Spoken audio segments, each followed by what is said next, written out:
Well, hello and welcome to this episode of The Terri Cole Show. I'm going to start with a question. How many of you would like to be more self-assured? Would you like to be more bold in your life? If the answer is yes, then you are going to love today's interview with my guest, Anna Goldstein, who wrote this beautiful book called Be Bold, A Guide to Unbreakable Confidence. In our conversation, we talked all about steps you can take today to start to dial into the part of you that is already more confident. So Anna is someone I've known for at least a decade in New York City. She's a certified life and business coach. And she also has a podcast that I've been on called Profit with Purpose. And I love her shoot from the hip style. She's someone who just says it like it is. So I hope that you enjoy my interview with Anna Goldstein. I'm super excited to welcome my friend Anna to the show. Hi, Anna. Hi, Terri. Thanks for having me. Thanks for being here. So it's super exciting. Sorry, I'm uncomfortable. Super exciting, your book called Be Bold, A Guide to Unbreakable Confidence. I want to talk about what inspired you, because listen, what do we all want? Unbreakable confidence. Right? Really, what do we all want? Even if we're making mistakes, we want to have the confidence to do that. So why was this the topic that you chose? Yeah, well, I've been coaching for over a decade, and I've had the good fortune to hear inside so many different types of people's minds and what goes through their head. And so often we blame ourselves for having human feelings, right? We blame ourselves for feeling fear or self-doubt. And we think that there's something wrong with us and that we need to hide these parts of ourselves. But really, it's really normal to have negative thoughts, And so I thought it was really important to understand this concept that even though you might have these fears or self-doubts, that even though you have that, that doesn't mean that there's something wrong with you or that you're not confident and that you should be different, right? And that some of these things that we have and have experienced, let's say we've experienced a negative event in our past, it doesn't mean that we're broken. And so this idea that we're unbreakable and understanding and connecting with that part of ourselves, the essence, the truth of who we are, that doesn't break. And we forget that. And so it's really this process of reconnecting to the truth that you are unbreakable, that you have this essence inside of you that is so pure and so confident, but somewhere along the way, you lost connection to that. And so it's reestablishing that connection. So tell me about your own sort of journey with unbreakable confidence, because I find, I could be wrong, but in my own experience, right? I wrote a book on boundaries. Why? Because I was a boundary disaster. And in mastering that, it changed my life. So for you, what has your journey with self-confidence been? Yeah, well, it's so interesting because a lot of the time, and people from my past have perceived me as someone who's naturally confident, right?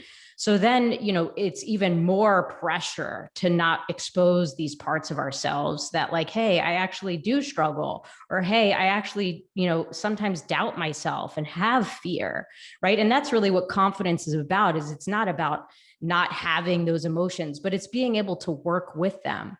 So I grew up as a tennis player. And so I had the good fortune to be surrounded by a lot of other great tennis players. And I had a lot of success. But when you have success, you think that I should be confident because I have success. But a lot of the time you're around other people that are quote unquote, maybe more successful than you, right? And we want to hide that part of ourselves. So I kind of had this experience where I was really trying to hide that I was scared and I was afraid and I had all these negative thoughts. So what would happen was when I would try to go to sleep at night, I would be consumed by this voice in my head that would constantly be telling me all the things that are wrong with me, worried about my future, anxious about, performing, and so I really believed those negative thoughts, so much so that I really had trouble sleeping at night.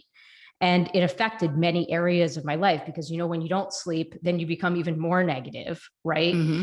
And I started to believe these thoughts about myself, and it really affected everything, even my relationships and my career. And I had this experience where I started to dive into personal development and to understand the mind more, because I was depressed and I was anxious. And so I had to start to learn about my mind. And and once I learned that those thoughts are just thoughts, that they're not me, they're not who I am, it really changed my life. And it's very simple and basic, but it really made a big difference. And I was able to start sleeping well, and everything in my life really started to improve. So it was really when I learned to recognize thoughts as thoughts and not believe them, is really what changed for me and my confidence. And I growing up, I was a very shy kid, and now I don't identify being shy at all. I'll talk to anyone. So yeah. I wonder with that, that's really helpful to hear. So we're talking about the negative narrative that all of us can have. And I talk about it quite a bit, and lots of, in the self-help space, there's a lot about that sort of inner mean chick committee, or whatever you want to call it, right? Everyone's got their own way of referring to it. But the liberation that you're talking about, or the freedom or the possibilities that opened up to you when you realized those weren't facts, that those were like repeated negative, fearful thoughts, but that you could do something different. So what did you replace them with? Or how did you get over when those negative thoughts would be coming at you, let's say at night? What did you do to shift them? Or what do you think people can do, if people are listening or watching, to shift those thoughts? Yeah, well, first and foremost, I think it's really important not to make them wrong, or that you shouldn't have them. Right. That it's more actually about welcoming them and saying, "Oh, hi, I see you," and recognizing that you're not me. Like that's a thought, and thoughts can change. And also, I like to use the word tendency. So we have a tendency to repeat, like 80 to 90% of our thoughts are the same. Right. And so we have a tendency to repeat them. And most of the time we're not aware of them because they are so repetitive and they're on autopilot. So we don't even notice that we're having them. So I would say really the first step was just simply recognizing that I had thoughts, and that thoughts can change and thoughts aren't real. And it's just a thought, that I don't Right. have to put so much weight on it. This is a thought, like, oh my God, I thought that, it's Right. like, it can be kind of this lighthearted, like, okay, I see you, I hear you, you are not me. And really just starting to build that connection more with my heart, and tuning into a deeper part of myself of like, I'm safe, I'm okay in this moment, and that those thoughts and those fears might still be there, but really connecting more to this deeper part of like, I'm a good person. And also not thinking about myself and like what's wrong with me, but thinking about others and how can I help them. That was a big shift for me, because so much it was like, a lot of the time when we're not confident, we're thinking about ourselves and we're thinking about our limited sense of self, right? Me, what's wrong with me? What do other people think of me? And Yep. when we can shift into how can I help others? And then also your life becomes more meaningful, right? Is that, okay, maybe I can be helpful. So like, you could be nervous about an interview, or you could be nervous about a date. But if you think about, okay, maybe I can add some value to this person's life, right? Right. How can I be useful? Or you kind of take me out of the equation, then it becomes, your focus changes, and that focus changes the way that you feel. So I Yep. think just the simple shift in learning how to change my attention was huge. Right. But what you're saying though, Anna, which I love, is like, but not being in denial. So it's like there's an acceptance of the shadow and the light, and that we don't have to believe the fearful thoughts, but we also can't push them down and act like they're not happening. Sometimes I'll look, if I'm having a negative internal monologue about something, I'll try to analyze like, So become curious, right? Rather than judgmental, where I'm like, what interaction happened? Did I see something that made me feel insecure? Did someone say something that now is ruminating in my mind that I didn't like, but I didn't say anything to them at the time? So instead, I'm sort of left with the maybe they're right, or whatever it is. When I became myself on my own journey towards more self-confidence, um, the thought that I could become curious about why I was responding the way that I was really opened up the possibility, rather than, like you're saying, don't make it wrong, don't act like it doesn't exist, but we don't want to embolden it either. Because like you said, now what you're walking us through in the book is there's a way to tap into a deeper part of self. And just doing this work, I love the name of this book, Be Bold, A Guide to Unbreakable Confidence. Those of you who are watching this, isn't it pretty? It's so pretty, all your purple, I love it. That it does require us to be bold, to question our thoughts and what is happening. So the way the book is laid out, each chapter kind of builds right on the one before. So tell us a little bit about the journey that we'll go through in the book. Yeah, so it starts off with recognizing the voice in your head and really understanding this voice and getting to know it, really, because the more you get to know it, the more you can recognize it, right? So, and we want to familiarize ourselves with it and not, like, we're talking about, not push it away. So when we know it, we don't have to buy into the illusion of it, right? So then we go through this process of exercises of building your self-awareness, as you said, curiosity, right? And then you gain a deeper understanding of how your mind operates, what's important to you, what you value, right? This is just information, right? That you can gain. Like if you're angry, it's an opportunity to understand, why am I angry? Let's look at that a little bit. Let's explore. And so it's a process of not pushing our emotions away, right? But welcoming all that we are, all that our humanness. And I really believe that confidence is also, it's definitely being with your strengths, but I find it's actually a lot of being able to be with your weakness, right? And when we can do that, we can put ourselves into situations that we might not have put ourselves into because our weaknesses would come up, right? Right. So we would avoid that situation because, oh no, maybe I'm not good at that. Or maybe somebody will find out that I'm not good at that. So I'm not going to put myself there. Instead of being like, okay, this weakness might come up and I'm going to be bold anyways. And I'm going to keep going. So, the book is divided into two parts. So the first part is building your self-awareness, right? And there's really practical ways of doing that. I'm a big believer in writing things down. So there's a lot of exercises and questions because ultimately it's about you getting to know you, because my mind is a little bit different from yours, right? And we think other people think the way that we are, but it's really getting to know how you are. Yep.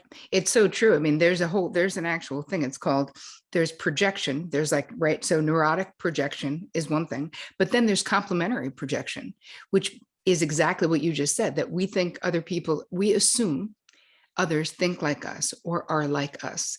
And that is literally a psychological defense mechanism because it isn't true. We're all so incredibly unique and different. So I'm totally with you on that. Yeah. And so, it's getting to know yourself, and that's where you're going to gain the confidence, and so then the other part of the book is really practical things you can do, like putting yourself into new situations, asking for things when you normally wouldn't, like practicing these little small ways to build our confidence muscle. Like, you know what? I failed at that thing, quote unquote, but I was okay. And that's how you build your confidence. Really, it's really through taking those risks and being bold and realizing I'm fine. We're so afraid to do that, but that's where we build the confidence. Right. So this really smacks of recovering from perfectionism. So what do you say to the perfectionists out there? Yeah, well, I joke that I'm a recovering Mhm. perfectionist myself, and it really helped me. And so, I think that we hide because we want to think that we're perfect, but I think just accepting that we're not is that's where we build this facade, like we have to be perfect and we have to be successful and we have to be confident, and I think it does us more damage than good, right? Yep. And so I think it's really like, I'll be okay if I mess up. I'll be Right. okay if I don't perform or look perfect all of the time, because the reality is you're not, Right. and so it's accepting that those parts of ourselves, that and giving yourself permission to mess up, because in the mess is where you grow. Yep. And it's also where you grow confidence, where you see, and I can see this in my therapy practice. There's so much fear, or in the courses that I teach, there's so much fear to make mistakes, as you're saying, and to do something wrong. And so I always try to create an atmosphere in my courses where there are no dumb questions and there's no way to do it wrong, right? You have lifelong access to the stuff that I teach. Like I really try to create this expansion that stop trying to check the external box to give yourself the internal validation. The internal validation is you're doing something different, you're in a learning curve. And if a learning curve means you're going to suck and then you're going to get better, right? Isn't this what a learning curve is? And yet I find that the perfectionism, as you had said before, that people might not put themselves in new situations because they're not masterful. But what ends up happening with the perfectionists that I've had in my therapy practice is that life becomes very small and very boring. Because if we only will do the things that we're completely already masterful at, then where is the excitement in?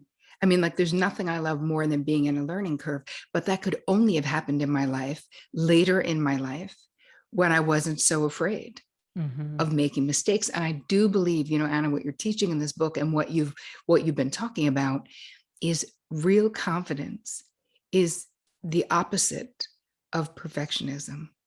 It is having the courage to mess up, like you just said, make mistakes, but knowing that that's life. Like, that's actually life. It isn't just the peak experiences. You know what I mean? It's every day doing something new, doing something different. And like you said, if you're in your head, do something for someone else. How can you add value? Instead of being like, oh, I hope I perform in this interview, it's, I hope that I say something that adds value to the life of someone else.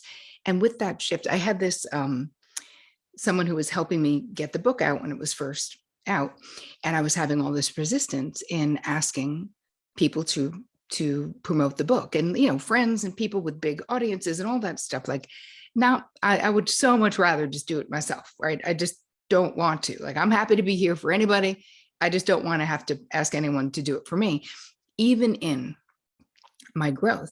And yet, writing a book, and I want to know your experience of this as well, really made me have to step up. And what he said to me, and he's like, Terri, let me ask you something. Do you believe in the power of this book? And I was like, definitely. He's like, do you think that this book will help people change their lives? Lessen suffering, increase joy, all the things you say. I'm like, yes. He was like, so then think about it that way. You're going to the mat for the people who you want to get the benefit of this book.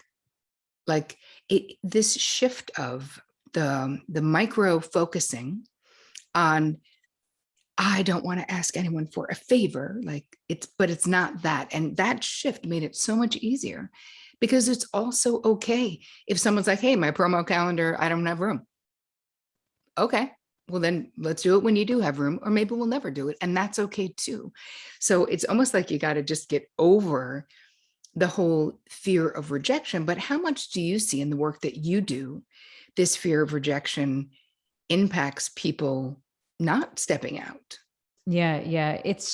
Well, I think fundamentally, we grow up, all of us, I'm just going to generalize here, is that we need our parents. we need them, right? And if we don't have our parents, we need a parental figure in our life.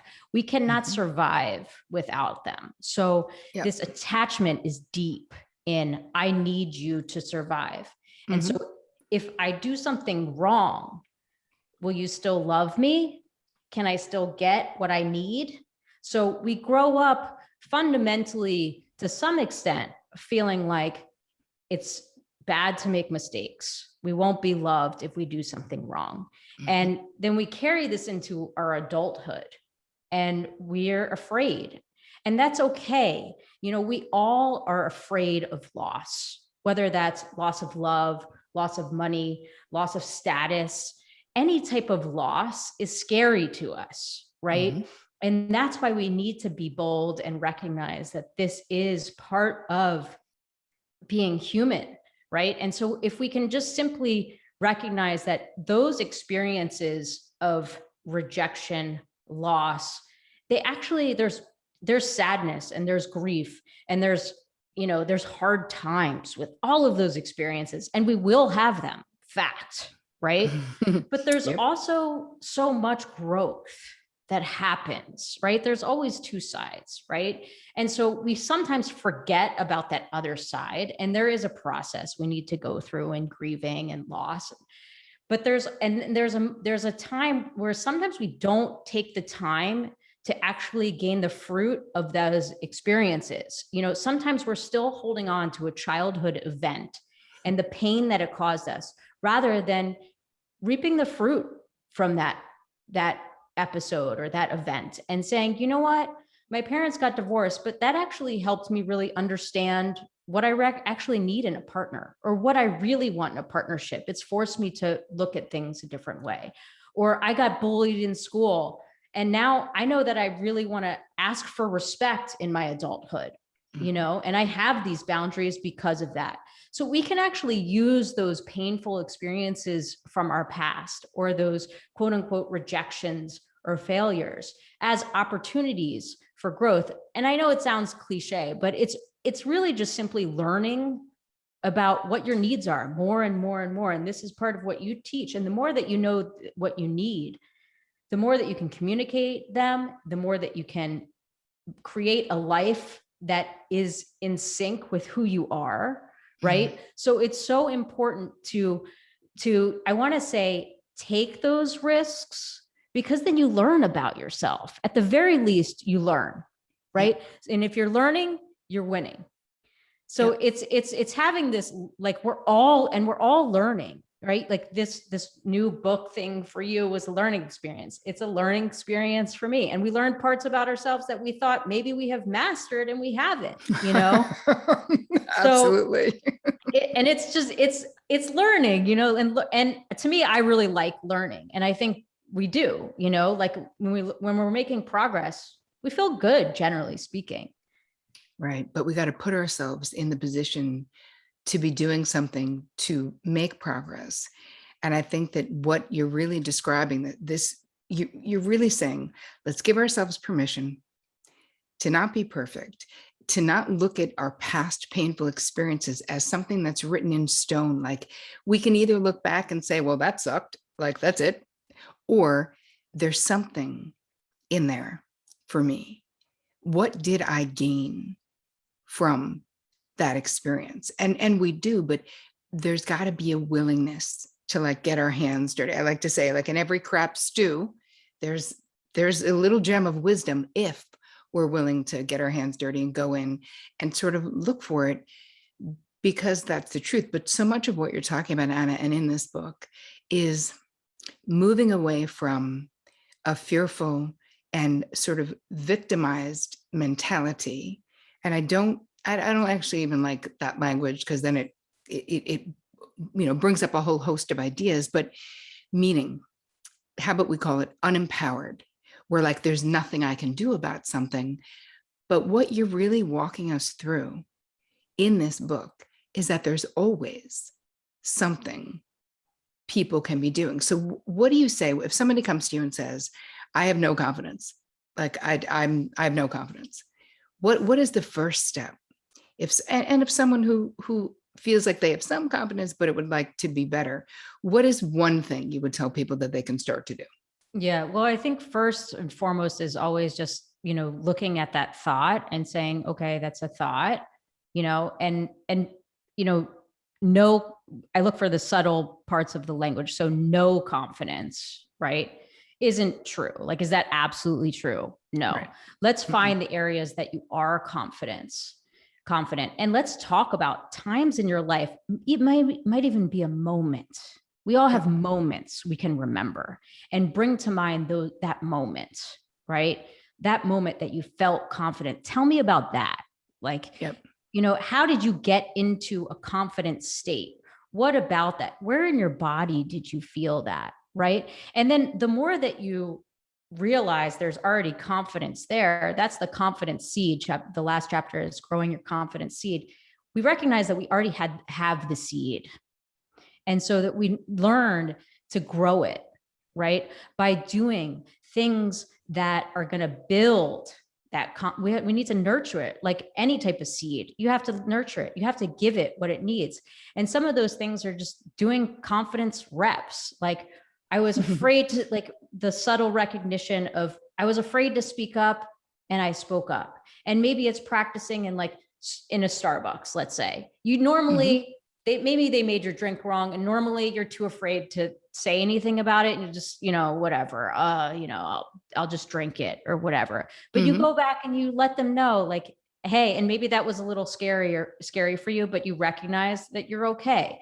So I think it's really just this bringing it into your daily life very practically, where you can recognize this, like, oh no, I'm afraid to do this, and I'm going to just try.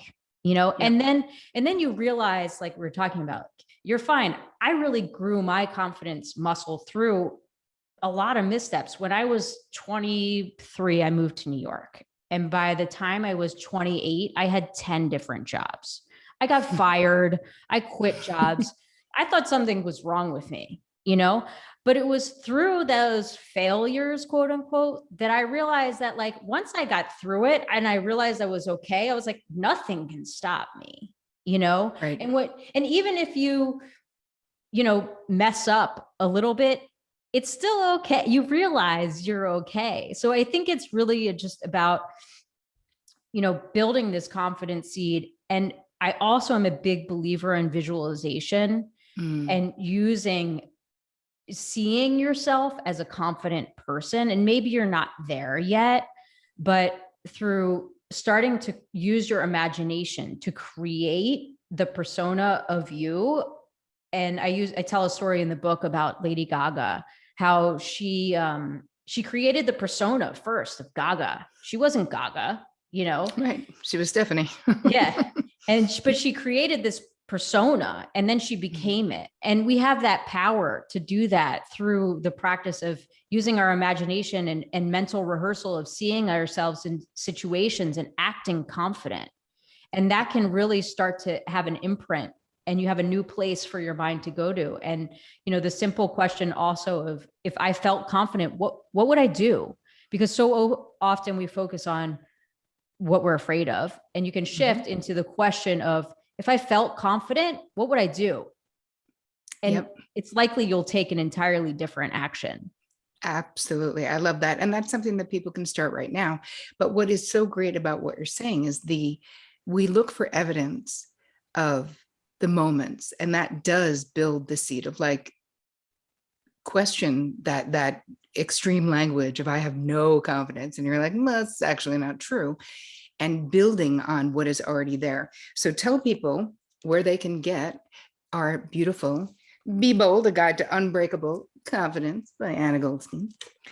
Yeah, well, you can get it on Amazon if you type in Be Bold by Anna Goldstein. You can also go to my website, annagoldstein.com, and there's a tab on there that says my book. There's a couple other places you can get it, but those are some good places to start.